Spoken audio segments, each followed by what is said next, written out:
장미 대선 한복판에 4월 위기설이 나돌면서 정치권도 초긴장 상태에 빠졌습니다. 4월 위기설이 조기 대선에 어떤 영향을 미칠지 세 분의 패널과 함께 진단을 해보겠습니다. 네, 안형환 단국대 석좌 교수, 배재정 전 민주당 의원, 김근식 경남대 교수 자리하셨습니다. 어서 오세요. 안녕하세요.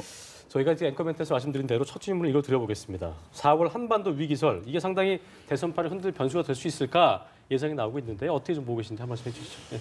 사실 역대 선거에서 북한 문제는 항상 변수였습니다. 그런데 네. 항상 변수가 되다 보니까 지금 상수화되는 그런 느낌과 좀 들지요. 또 올해도 여지없이 북한 문제 대두됐는데, 근데 이제 최근의 선거 경향을 보면은 북한 문제에 크게 영향을 끼치지는 못했습니다.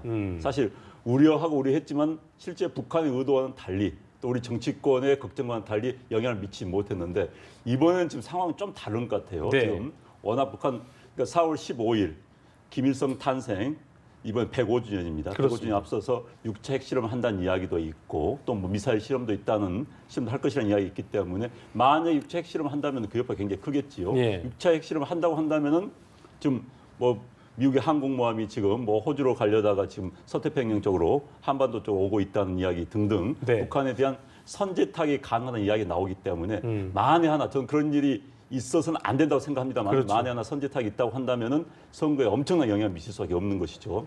어찌됐든 이 때문에 뭐 각 후보들, 특히 유력 대선 후보들이 본인들의 안보 관련 이야기를 말을 바꾸거나 예. 또는 더 강하게 하거나 이런 측면이 지금 굉장히 나타나고 있습니다. 그렇습니다. 예, 그렇습니다. 문재인 후보도 그렇고 안철수 후보도 그렇고 상대 진영에서 말을 바꿨다, 입장을 바꿨다 이런 지적이 계속되고 있거든요. 어떻게 보십니까? 네, 우선 지금 뭐 한반도 위기설이 또 국민들께서 좀 불안해하시기 때문에 그 부분에 정치권도 많이 이제 정말 관심을 가질 수밖에 없는데요. 문재인 후보는 어제 입장문을 발표를 하셨습니다. 그래서 모든 것을 걸고 한반도의 전쟁이 일어나는 상황을 막겠다 이렇게 말씀하셨을 뿐만 아니라 오늘도 선대위의 안보 상황 점검 회의를 긴급 지금 소집해 놓은 상태고요.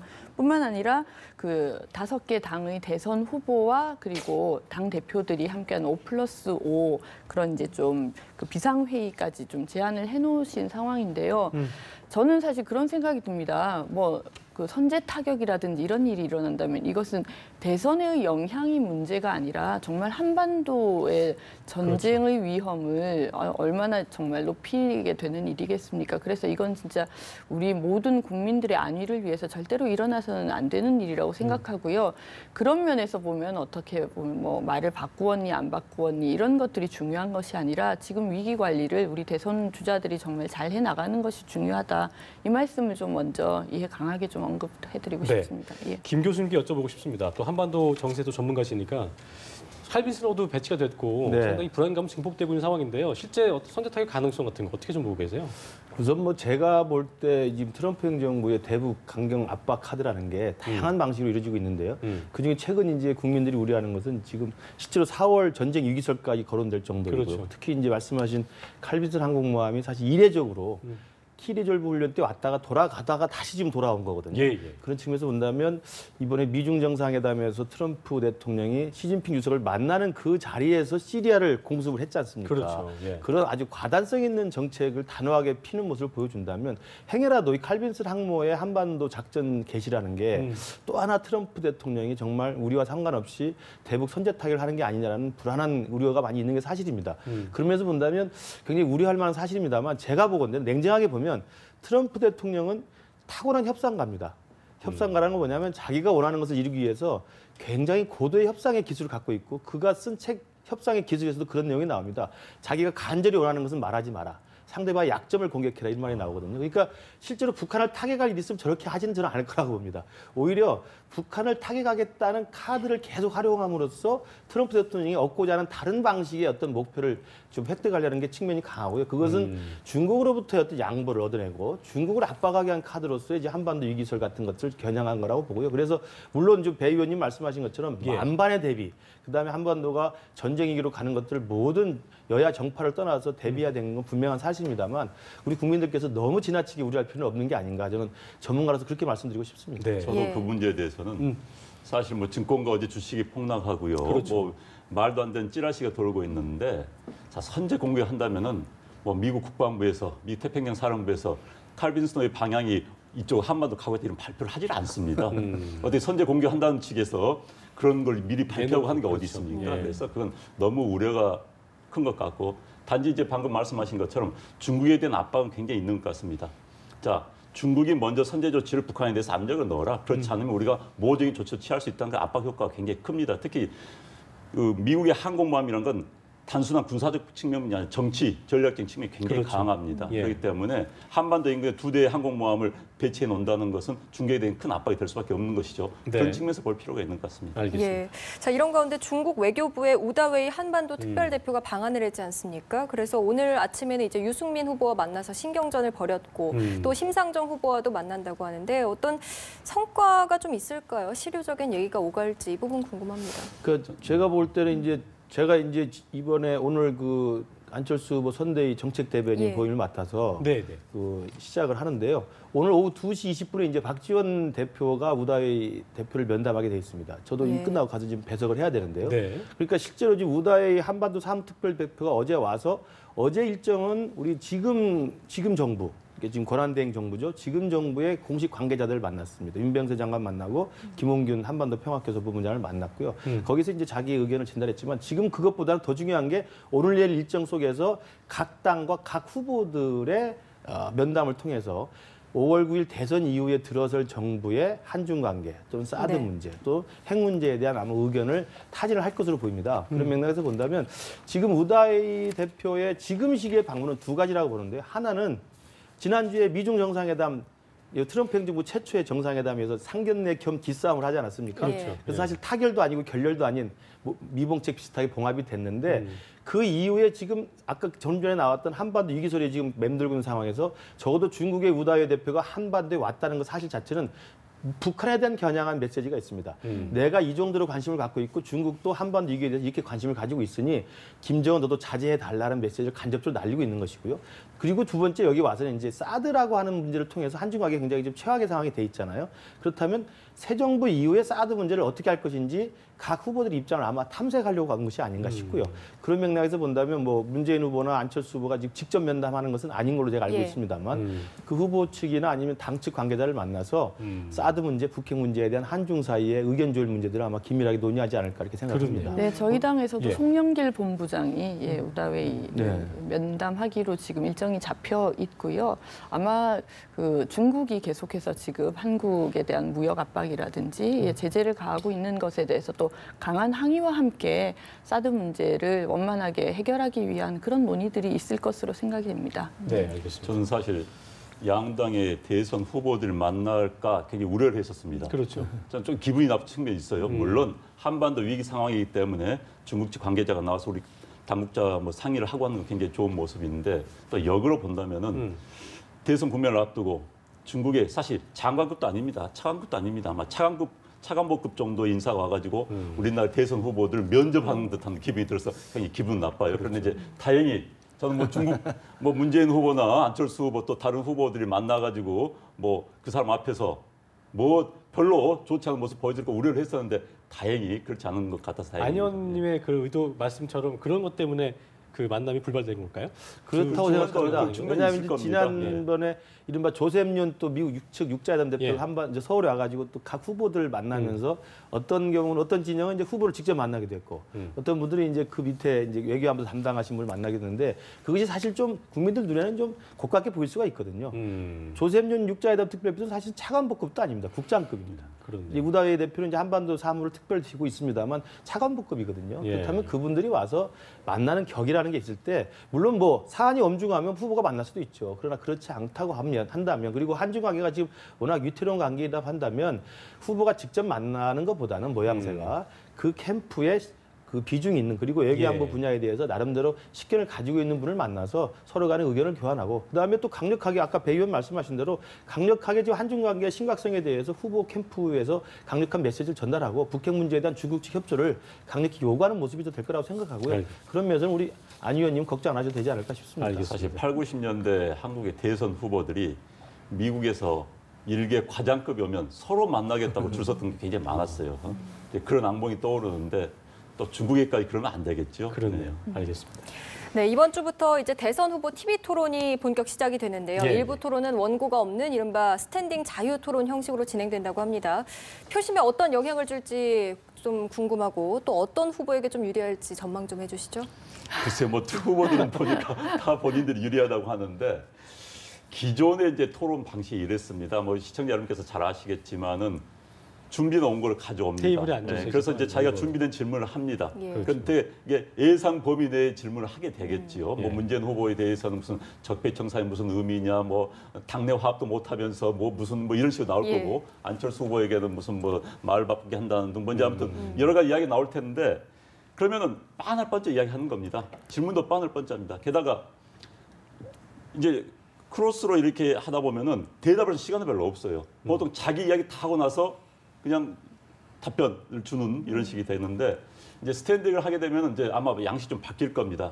과거 바른정당 같은 경우는 저 경선 토론에 보니까 주도권 토론이라는 게 있어가지고 한 후보에게 15분간 시간을 줍니다. 그럼 15분 동안 자기가 마음껏 이야기를 하고 질문을 할 수도 있고 자기가 조금 하고 상대 질문을 할 수도 있는 그래서 15분 동안은 시간을 마음대로 활용하는 그런 식으로 했는데 근데 문제는 지금 후보가 4명 아마 5분. 심상정 후보까지 나온 5분이 하면 스탠딩 후보의 큰 매력은 없을 거예요. 왜냐하면 미국에서 이제 자꾸 미국 대선 이야기 하는데 미국 그렇죠. 대선도 양 후보, 민주당 공화당 후보, 트럼프 대 힐러리가 나왔을 때는 이게 가능한 거예요. 예. 둘 다 공격하면 받아칠 수가 있는데 근데 5명이 한 경우는 아마도 5명한테 특정 후보에게 몰릴 수가 있습니다.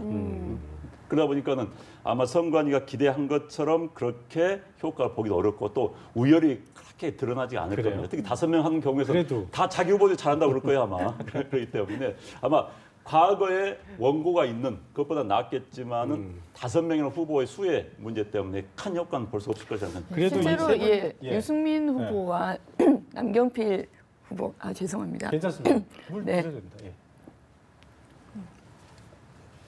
네. 유승민 후보와 남경필 후보가 그렇게 스탠딩 토론을 하시면서 화제를 불러일으킨 게 사실이고요.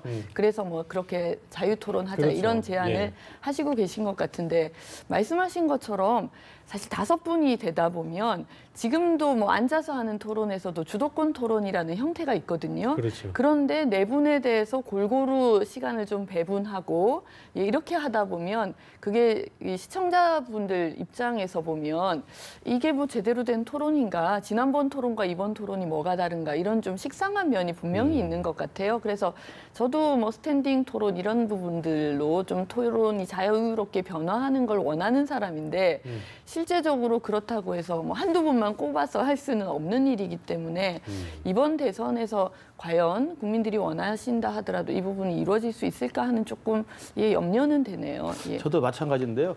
우선 스탠딩 토론을 도입했다는 것 자체는 뭐 좋은 변화라고 생각합니다. 일단 서서 하는 것이고 대본 없이 하고 그다음에 훨씬 더 역동적이고 활기차게 하지 않겠습니까?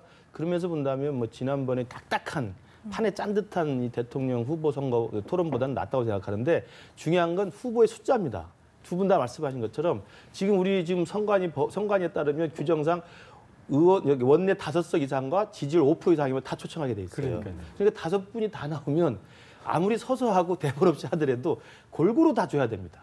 골고루 다 발언 기간 주고 발언 시간 주고 또 질문 주고 답변 주고 이렇게 하면요 또 마찬가지일 수 있는데 그럼에도 불구하고 뭐 활기찬 토론을 기대해 보고 만약에 그렇다고 한다면 선관위 차원에서 지금 3번의 중앙선거 주제 토론이 개정돼 있는데 그 중에 한 번 정도는 조금 더 유연성을 둬서 뭐 10% 이상 지지율 나온 사람만 뽑아서 한다든지 이렇게 해서 좀 뭐 가능할지 모르겠습니다만 시청자들로 하여금 적어도 경쟁력 있는 후보들을 좀 따로 추려서 그분들 사이에 활발한 토론과 좀 그야말로 제한 없는 무제한 토론들을 한번 하는 것도 이 중도층에 있는 사람들은 아니면 이른바 이제 스윙 보터라고 하지 않습니까? 그렇죠. 아직 결심을 못 하고 있는 이 부동층 유권자들에게는 굉장히 소중한 선택의 기회가 되지 않을까 한번 건의 말씀 한번 드려봅니다. 아까 안 의원님께서 선관위에서 이제 법적으로 이게 불가능합니다. 그렇죠. 그런데 이제 각종 우리 관련 단체가 있습니다. 뭐 관훈 토론회도 있을 수 있고 그렇죠. 방송 기자 클럽도 있을 수 있고 한국 뭐 기자협회도 있을 수 예. 있고 이런 언론 단체에서 본인들이 원하는 그건 뭐 법적으로 전혀 아무 제약이 없습니다. 뭐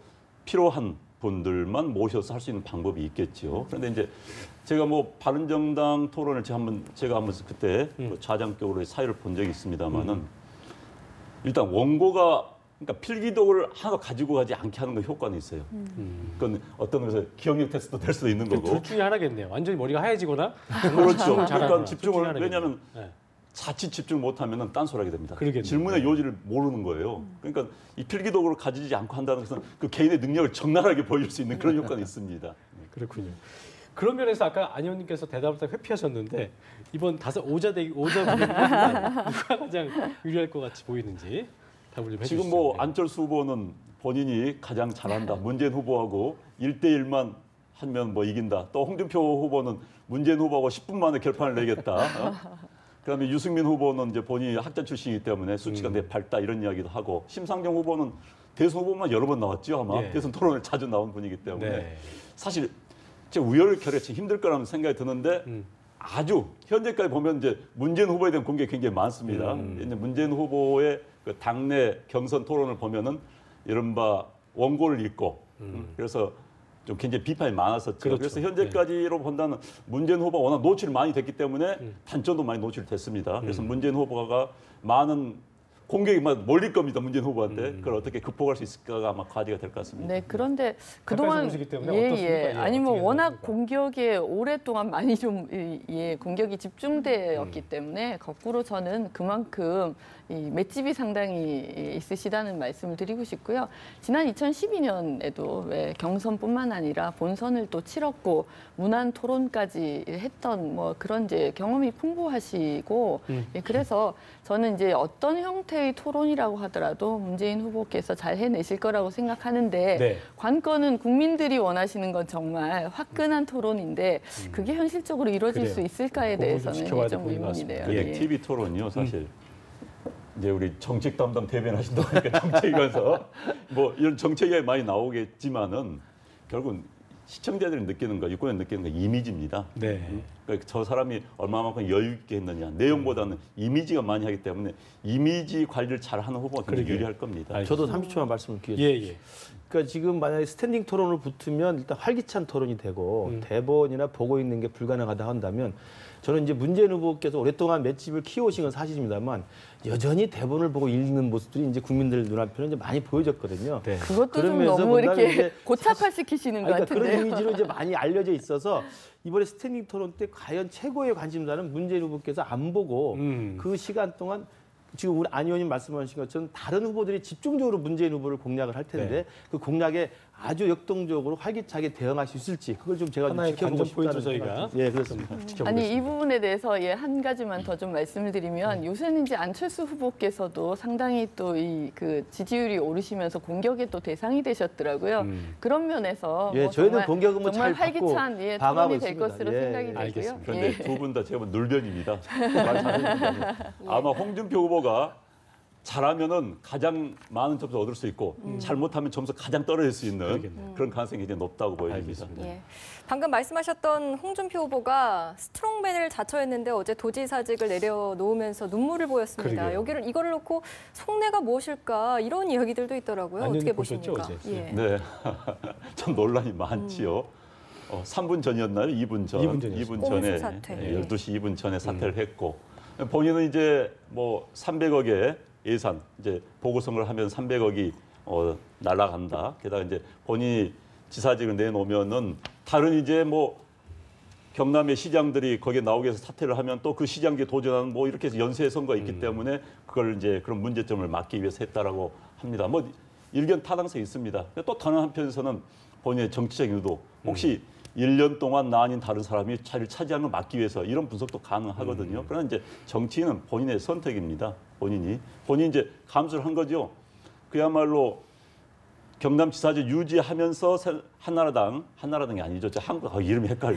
네. 한국당 후보를 자유한국당. 뽑히다 보니까 한 10일 동안 말을 못했죠. 네. 10일 동안 입이 잠겼죠. 후보 수락 연설도 하지 못한 그런 상황이었는데 그걸 감수하고 경남지사직을 유지했던 것 10일 동안 이제 그건 본인 나름대로 정치적 계산이 있었던 것 같습니다. 네. 어찌됐든 본인은 뭐 지사직을 내놓으면서 울었다는 것은 본인이 어머니 이야기를 하면서 울었다고 이야기를 하지요. 사실 홍준표 지사야말로 본인 말도 흑수저는 맞습니다. 어머니가 글을 못 읽었다고 하지 않습니까?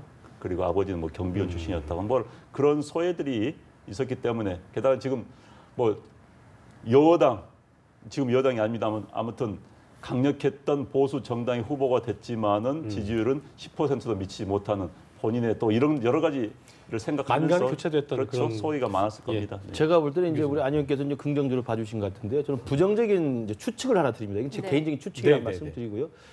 그 사실 꼼수 사퇴 아니겠습니까? 그러니까 어떻게 보면 규정상 법적으로는 보궐선거를 치러야 되는 게 응당 맞는 일이고 그 경남도민 250만의 경남도민이 실제로 새로운 도지사를 뽑을 수 있는 참정권과 정치 참여권을 봉쇄한 거예요. 꼼수를 써서. 그러니까 그런 면에서 저는 굉장히 비판받아야 마땅한 일이라고 보는데 왜 눈물 흘렸을까에 대해서 저는 그런 생각을 합니다.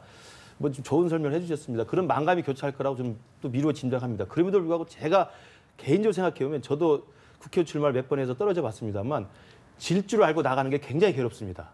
홍준표 후보 자기 스스로가 잘할 겁니다. 굉장히 머리 좋으신 분이고 굉장히 정세 판단이 빠르신 분입니다. 지금은 정말 자기가 보수의 자유한국당의 후보로 선출되어서 도지사까지 버리고 본선에 지금 가서 이제 완주를 해야 되는 상황입니다만 누가 봐도 객관적으로 물론 본인은 이긴다고 말씀하십니다만 이길 가능성이 그리 높지 않은 상황에서 어머님 생각 또 자기가 걸어왔던 길 생각하면 정말 그러니까 패가 예상되는 승산이 그 높지 싸움을 않은 길을 자기가 도지사직을 버린다는 게 저는 그런 좀 그 참회 그런 아마 비해 그 소외에서 나온 눈물이 아닐까 저는 개인적으로 그런 이거는 생각을 해봅니다. 김 교수님이 생각했다는 걸 말씀드리고요. 알겠습니다. 자, 조기 대선이 이제 열기에 크게 주목받지 못하고 있지만요. 내일 이제 그 전국 30곳에서 재보선이 치러지게 되고요. 대선을 앞두고 어떤 그 민심을 가늠할 수 있는 바로미터가 되지 않을까라는 예상도 나오고 있는데 배 의원님 어떻게 보고 계세요? 네, 뭐 모든 재보선이 그렇습니다만 뭐 저희 더불어민주당의 관점에서 보면 아마 이제 경북에서 이루어지는 국회의원 재보궐선거는 지금 워낙 또 김재원 후보가 이 지지율에서 또 앞서가시는 그런 부분이시더라고요. 예, 그래서 이제 경북에서 그럼 과연 이제 자유한국당 후보가 다시 당선이 될 것인가 여부를 또 관전 포인트로 많은 분들이 보실 것 같고요. 예. 그다음에 이제 지자체장 선거, 이제 부산에서도 사실 강서 지역에서 그 기초의원 선거가 있습니다. 그래서 지금 열심히 이제 파이팅하고 있는 모양이어서 뭐 저희들은 최선을 다해서 정말 이번 재보궐 선거에서도 좀 기선을 제압하고 이 대선까지 쭉 그런 좋은 흐름이 이어지길 기대합니다만 또 이제 국민들의 마음이 어떻게 이 실제로 표로 이어질지를 좀 예의주시해야 될 것 같고요. 예. 한 가지 또 재보궐 선거에서 항상 좀 많이 어려움을 겪는 부분이 워낙 투표율이 또 낮다 보니까 그런 면에서는 민심의 정확한 향배를 읽기 어려운 면도 있다. 이런 지점도 좀 함께 좀 염려되는 지점이긴 합니다. 안 의원님 어떻게 보고 계세요? 일단 이번에는 사실 민심의 바로미터를 한다는 건 국회의원 선거지요. 그런데 국회의원 선거는 이른바 TK 지역. 전국에서 과거 박근혜 대통령 지지율이 가장 높았던 지역이 의성, 청송 이 지역입니다. 이 지역이기 때문에 어찌됐든 현재 한국당이 당으로 보면 유리할 수 있는 여건이 굉장히 높습니다. 그런데 이제 국회의원 선거는 크게는 당, 두 번째 인물, 그렇죠. 세 개는 시골에서 그러니까 농촌 지역에서 서울이 아닌 또 대도시 지역이 아닌 곳에서는 복합 선거구입니다. 그러니까 기초자치단체 여러 개 합쳐진 선거구는 지역 대항전이 굉장히 강합니다. 성격이. 그런데 이제 이 지역 같은 경우는 아직 한국당의 영향력이 굉장히 크다고 볼 수밖에 없고요. 또 김재원 의원 같은 후보 같은 경우는 그 지역에서 국회의원 2번 했습니다. 또 청와대 정무수석의 인지도가 굉장히 높습니다. 예. 청와대 수석까지 했기 때문에. 세 번째는 이제 군 대항전, 시도 대항전이 시군 대항전이 되는데 상주에서 후보가 여러 명이 나왔어요. 과거에는 상주가 단독 선거구 하나, 의성, 청송, 그리고 저기 어디입니까? 군이 이게 하나였는데 그렇죠. 김재원 후보는 군이, 청송, 의성에서 국회의원을 했었어요. 그다음에 상주에서는 이번에 단독 선거구에 딱 합쳐지면서 후보가 여러 명 나왔습니다. 그렇기 때문에 상주의 그 유권자들이 갈라지면서 분열되면서 김재원 후보가 좀 유리한 이런 측면을 보여주고 있거든요. 그래서 단순히 이번 선거가 어느 정당이 유리하다, 바람이다 하기는 좀 어려운 그런 여건들을 갖추고 있습니다. 그런데 이제 수도권의 하남시장 선거 같은 경우는 좀 바로미터를 볼 수가 있는 것이죠. 특히 이제 하남시장은 지금 각 당의 후보가 다 나왔습니다. 그래서 그렇다면 어찌됐든 야권인 더불어민주당 유리할 수밖에 없지요. 다른 후보들의 표가 나눠지기 때문에 이제 그런 측면에서는 이 지역은 정치 지형을 그대로 반영할 수밖에 없다 이렇게 볼 수 있겠네요. 제가 볼 때는요. 예. 일단 재보궐 선거라는 게 아까 말씀하신 투표율이 낮고 그다음에 평일날 치러지기 때문에 이게 전체 전국적인 유권자들의 선택을 반영하는 건 아닐 거라고 보는데 눈여겨볼 두 군데는 분명히 의미가 있다고 봅니다. 이 경북 상주 군위 의성 예. 청송은 눈여겨볼 그 변수가 뭐냐면 투표율과 득표율입니다. 물론 이제 지금 한국당이 우세이기 때문에 김재원 후보가 될 가능성이 높지만 과거에 이렇게 몰표나 굉장히 높은 지지를 보여줬던 그 TK 민심이 과연 그 정도 나올 것이냐. 투표율과 득표율을 따져봤을 그렇죠. 때. 물론 그전엔 당연히 지금 김재원 후보는 나와서는 안 될 후보라고 저는 개인적으로 생각합니다. 왜냐하면 자유한국당이 그전에 당 혁신 방안에서 어떤 걸 내놨었냐면은 재보궐선거의 연유와 원인을 제공한 정당일 경우는 후보를 내지 않는다고 그랬거든요. 자유한국당 후보가 사실 당선 무용을 봐서 나갔는데 또 내는 거거든요. 사실 국민들의 따가운 시선을 받고 좀 내는 거기 때문에 당선이 된다 하더라도 그 투표율과 득표율이 어느 정도인지 좀 인식을 가늠할 수 있고 하남시 같은 경우 말씀하셨지만 하남시도 민주당 후보가 우세하다고 합니다만 민주당 전직 시장이 사실 당선 무용으로 박탈당한 거거든요. 그러니까 민주당도 사실은 당선 무용의 선고를 받아서 그렇죠. 보궐선거의 원인을 제공하기도 나와서는 안 되는 상황이라고 저는 생각하는데 나왔는데 그렇다고 한다면 하남시에서는 각 정당이 다 후보를 냈고 바로 그 민주당 시장의 당선 무용 박탈 이후에 민주당이 어느 정도 투표를 하는지 그 부분이 아마 눈여겨볼 대목이 아닌가 생각합니다. 알겠습니다. 네. 자, 이제 또 대선을 앞두고 속마음을 쉽게 알 수 없다는 충청 지역의 민심이 또 촉각에 곤두서고 있는데요. 충청이 찍으면 당선된다 이런 이야기도 있지 않습니까? 충청 민심 어떻게 좀 예측하십니까? 네, 저는 원칙적으로 이제는 지역을 놓고 어떤 이제 뭐 민심을 이야기하는 것은 뭐 이미 좀 뭐 부적절한 상황이 되지 않았나라는 생각까지 좀 예. 합니다. 실제적으로 저희 더불어민주당 같은 경우에 제가 19대 국회에 있으면서도 특정 지역의 뭐 정당이라는 그런 이제 이름들을 사실 정말 넘어서고 싶다는 그런 열망이 정말 강했었는데요. 지금 특히 문재인 후보 같은 경우 전국적으로 고르게 좀 지지를 받고 계신 상황이고, 물론 이제 민주당의 뿌리가 호남입니다만 호남에 국한되지 않고 전국 정당으로서 이렇게 좀 거듭나고 있는 상황이어서요. 예. 그런 부분들을 저는 좀 우선 말씀드리고 싶고, 특히 충청의 민심뿐만 아니라 뭐 모든 곳의 민심이 중요하죠. 지금 TK 지역의 민심에 대해서도 많은 분들이 말씀을 하고 계신데, 그런 면에서 본다면 또 저희가 또 안희정 지사가 또 경선 후보로서 주요하게 또 역할을 해주셨고 지금도 도지사로 계신 부분이고, 그런 면에서 아마 충청 지역에서도 뭐 다른 이제 전국 다른 상황과 마찬가지로 그런 이제 골고루 그 지지를 해주시지 않을까라고 좀 예측을 하고 있습니다. 네. 예. 지금 배 의원님 말씀대로 어떤 그 탄핵 사건 이후에 어떤 지역구도 이런 것들이 아주 많이 흐려진 상태이긴 한데요. 안 의원님은 어떻게 좀 보고 계세요? 자, 이번 선거 참 독특한 선거입니다.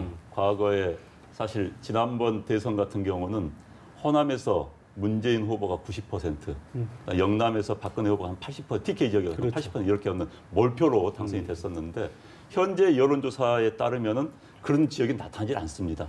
거의 균등하게 반반 또는 뭐 약간 6대4 정도 균형을 보이고 있거든요. 지금 충청도 같은 경우도 지금 과거 반기문 뭐 후보 아닌 후보, 그다음에 안희정 후보 예. 이어서 이제 대안을 찾는 모색 중이라고 합니다만, 어찌됐든 지금 이 순간은 큰 차이가 없어요. 뭐 문재인 후보나 안철수 후보나 이런 차이에서. 그런 의미에서 저는 굉장히 바람직하다고 봅니다. 그 대신 이제 이 선거 구도가 세대 간의 구도는 명백히 드러나고 있습니다. 어느 지역에 있으니 간에 젊은 층과 약간 장년층, 그렇죠. 노년층과의 차이가 보인다는 것. 이건 좀 이념적인 측면도 가열돼 있고요. 어찌됐든 한국 사회에서 가장 큰 문제였던 지역 간 구도, 그 구도는 깨지고 있다는 굉장히 바람직하다는 느낌이 그래요. 듭니다. 예. 알겠습니다. 제가 볼 때도 이제 충청권 민심이 그동안 대선에서 보면 충청도에서 1위를 하는 후보가 대부분 당선되는 그런 등식이 있었습니다. 그렇죠. 그런 면에서 본다면 여전히 관심을 가긴 합니다만 말씀하신 것처럼 호남에서도 특정 후보에게 지금 몰표로서 이렇게 전략적으로 한쪽으로 쏠림 현상이 아직은 나타나지 않고 있고요.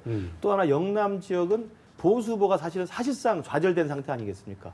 영남이라고 하는 큰 유권자층이 자기들이 본래 찍어야 될 보수 후보가 경쟁력을 상실한 상태이기 때문에 영남층도 굉장히 지금 사실은 정치 없이 헤매는 측면이 많이 있어서 특정 지역의 쏠림 현상은 아직 나타나고 있지 않다고 봅니다. 그러나 이제 차후에 보면 호남도 결국은 선거 막바지에 가면 어떤 후보가 정권 교체의 가능성이 높다고 생각하면 가능성이 높은 후보에 또 막판 쏠림 현상이 있을 수 있고요. 또 영남은 어떻게 생각하냐면 영남 후보는 자기가 지지하는 후보는 경쟁력이 없다고 생각한다고 하지만 자기가 도저히 돼서는 안 될 후보, 그러니까 누구가 좋아서가 아니라 누가 싫어서 찍는 또 표 쏠림 현상이 나타날 수 있다고 봐요. 그런 맥락에서 보면 이제 충청권이 그 향배를 가장 가운데서 적절하게 반영하지 않을까 이런 생각을 하고 있어서 최근에 반기문 사무총장, 안희정 지사 등등해서 충청권의 어떤 나름대로 대망론이 지금 계속 희석돼서 없어져 왔기 때문에 그 빈 공간에서의 충청권의 마지막 표심이 어디로 쏠릴지 이게 아마 대선 막바지에 가서는 바로미터가 되지 않을까 생각을 해봅니다. 알겠습니다. 지금 방금 말씀하신 것처럼 이번 선거가 굉장히 독특한 선거입니다. 그러다 보니까는 유권자들의 전략적 선택도 지금 주목을 받고 있는 선거거든요. 그렇죠. 예. 단순히 내 지역 고향이 갔기 때문에 뭐 나하고 어떤 연고가 있어서가 아니라 저 사람을 당선시키면은 다른 후보에게 어떤 영향을 미칠 것인가라고까지 계산하면서 하는 투표 행위가 나타날 가능성이 굉장히 높습니다. 그렇기 네. 때문에 호남 유권자들이 어떤 전략적 선택을 할 것인가, 특히 TK 유권자들이 어떤 전략적 선택을 할 것인가 이것을 눈여겨서 특히 이제 앞으로 뭐 한 달 남짓 남았는데 이 기간 동안에 굉장히 변화될 가능성은 높습니다. 안철수 후보가 한 1, 2주 사이에 엄청난 지지율의 급등 현상을 보였듯이 또 1, 2주 사이에 또 어떤 현상들이 나타날지 모르는 그런 상황이거든요. 그래서 아마 좀 유권자들 전략적, 특히 이제 우리 유권자들 수준이 굉장히 높습니다. 그래서 그런 측면에서 아마 지켜봐야 될 부분들이 많은 것 같습니다. 그런 의미에서 저는 홍준표 후보께서 얼마나 약진하실 수 있는가도 이번에서 좀 관전 포인트일 것 같아요. 예. 실제로 많은 보수층들께서 어느 후보에게 투표를 해야 될지 좀 방황하는 그런 표심을 보이고 있는 게 현실인데 홍준표 지사가 본인이 말씀하시는 것처럼 그렇게 보수 표들을 제대로 이렇게 확장해서 가져올 수 있으실지 그것에 앞으로 한 일주일 정도는 또 좀 그러겠네요. 관심을 가지고 볼 수 있지 않을까라는 생각도 해봅니다. 예. 네. 이게 보니까 그 선거를 앞두고 또 이런 변수를 얘기하셨는데 많은 그 급등락을 일으킬 수 있는 것 중에 하나가 네거티브 공방인데요. 일단 안철수 전 대표 보니까 오늘 오후에 저기 손금주 수석 대변인이 딸 예. 재산 공개한다고 얘기하더라고요. 그렇습니다. 예. 그 부분은 어떻게 결정이 된 겁니까? 그러니까 지금 사실은 이제 안철수 후보의 최근 갑작스러운 이제 급등 지지율 현상 때문에 사실 이제 여기 배우도 나오겠습니다만 문재인 후보 캠프에서 상당히 좀 당혹스러우신 것 같아요. 당혹스러워서 이러저러 네거티브 공세들 많이 펼치고 있는데 저는 그런 입장입니다. 기본적으로 대통령을 하겠다는 후보에 대한 의혹 검증은 당연히 철저하게 이루어진다고 생각합니다. 그래서 그분에 대해서 제기되는 갖가지 의혹이 타당한 것이거나 합리적 의심이 있을 만한 것이면 후보는 지체 없이 가장 객관적이고 투명하게 공개를 해야 한다고 보고요.